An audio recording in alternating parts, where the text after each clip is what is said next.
Les invités de Bonsoir Lyon, Édouard Raffin, avocat de l'Action Lyon en colère, et Sarah Baudouin, cofondatrice du collectif Presqu'île en colère. Bonsoir à tous les deux. Bonsoir. Et merci d'avoir accepté notre invitation. Vous aviez rendez-vous ce matin devant le tribunal administratif. En jeu, la responsabilité de la ville et de l'État concernant leur mission de protection de la sécurité et de la tranquillité publique. Le tribunal a mis sa décision en délibéré. Pour commencer, Maître Raffin, comment s'est passée cette audience? Qu'est-ce qui a été dit ce matin au tribunal administratif? Il y a une audience qui s'est passée comme nous l'avions prévu, c'est-à-dire dans un certain challenge, quand même une certaine difficulté à essayer de traduire dans des termes juridiques l'exaspération de la population et des requérants. Une audience qui d'abord doit traiter certains points de procédure avant d'aborder le fond. Donc une première partie qui était consacrée à la compétence du tribunal, puisqu'il y a des spécificités dans le droit français qui séparent tout le champ de la répression et le champ de la prévention, et les tribunaux ne sont pas les mêmes compétents. Et puis ensuite une audience qui se consacrait au fond pour savoir s'il fallait, si on peut qualifier l'inaction ou l'inertie de l'État comme une carence, comme une faute. Le rapporteur public, sans surprise, a demandé le rejet des requêtes. Ça veut dire que le tribunal pourrait se déclarer incompétent. Si c'est le cas, que se passerait-il?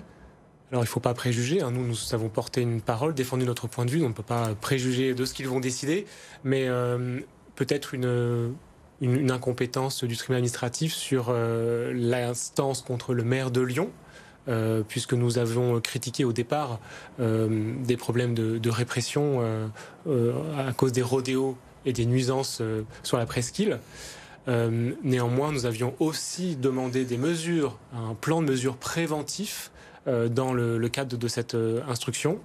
Donc, bon, c'est pas joué encore, mais on pourra avoir un débat sur le fond. Quant à l'instance contre l'État, encore une fois, sans préjuger, on peut peut-être s'orienter sur un rejet, je pense, au fond, en considérant, si on écoute les conclusions du rapporteur public, en considérant que l'État a fait ce qu'il a pu. C'est bien faible, vu l'exaspération des riverains, mais c'est peut-être ce que le tribunal va considérer, qu'il n'y a pas de faute. Ils ont fait ce qu'ils ont pu. Voilà, donc affaire à suivre.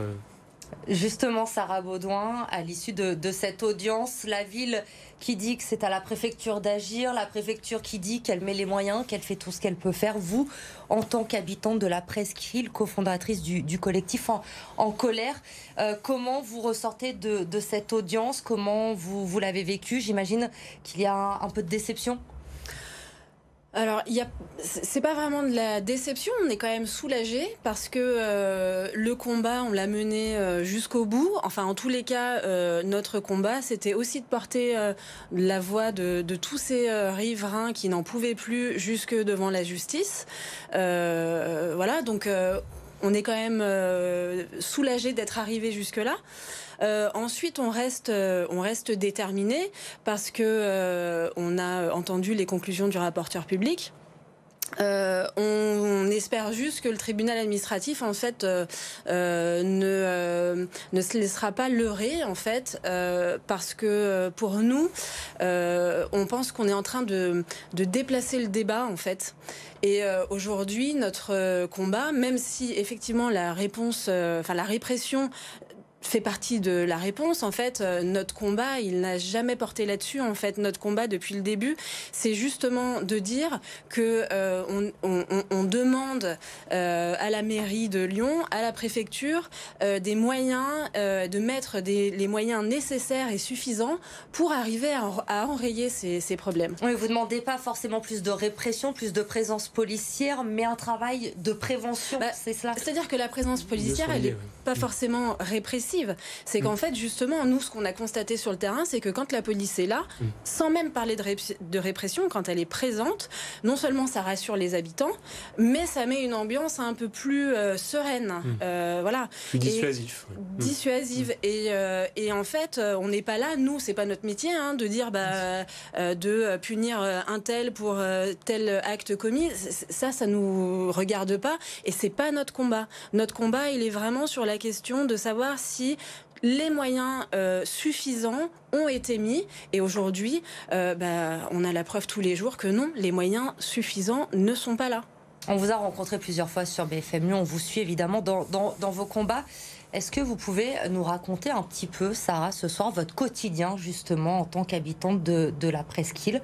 Comment ça se passe? Quelles sont les nuisances que vous subissez quotidiennement? C'est les mêmes, c'est les mêmes depuis le début. Et ce qui est aussi dur aujourd'hui de constater, c'est que malgré tout ce qu'on a pu faire, malgré toutes les alertes qu'on a pu lancer,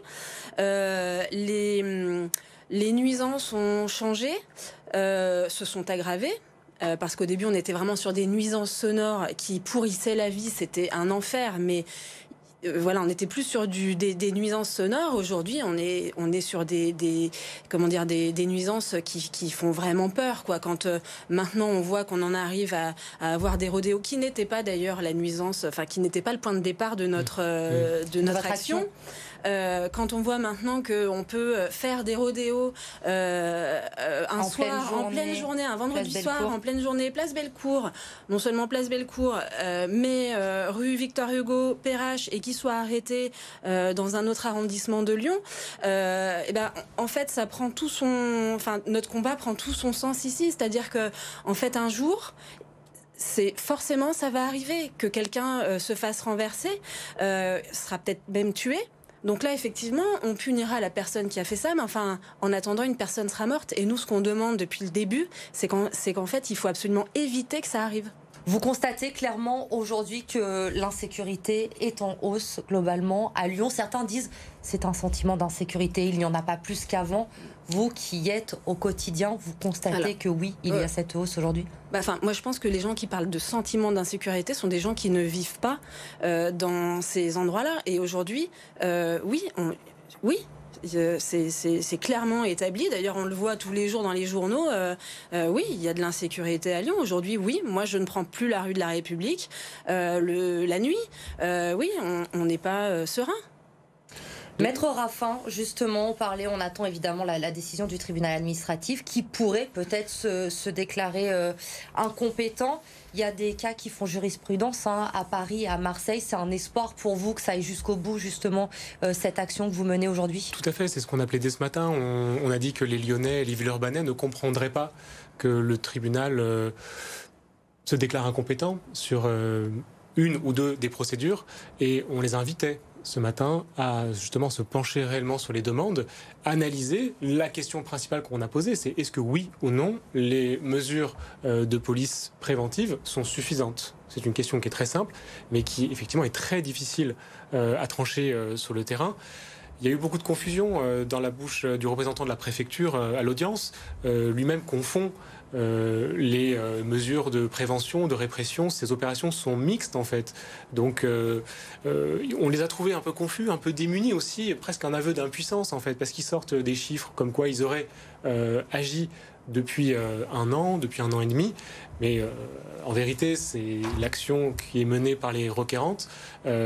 Elle prend sa source bien avant. Et peut-être que les opérations menées par la préfecture, qui a fait le détail de ces chiffres, ils le font parce qu'on a engagé cette action. Et parce que vous êtes mobilisés, il y a les actions de la préfecture, de la ville de Lyon également. On a le sentiment que la municipalité a ouvert la discussion. Grégory Doucet, Mohamed Chi ont reçu plusieurs collectifs, les commerçants de la Guillotière. Est-ce que vous partagez ce sentiment? Est-ce que vous avez le sentiment que grâce à vos actions, la mairie vous entend et est prête à faire évoluer les choses, ou pour vous c'est un statu quo, rien ne bouge?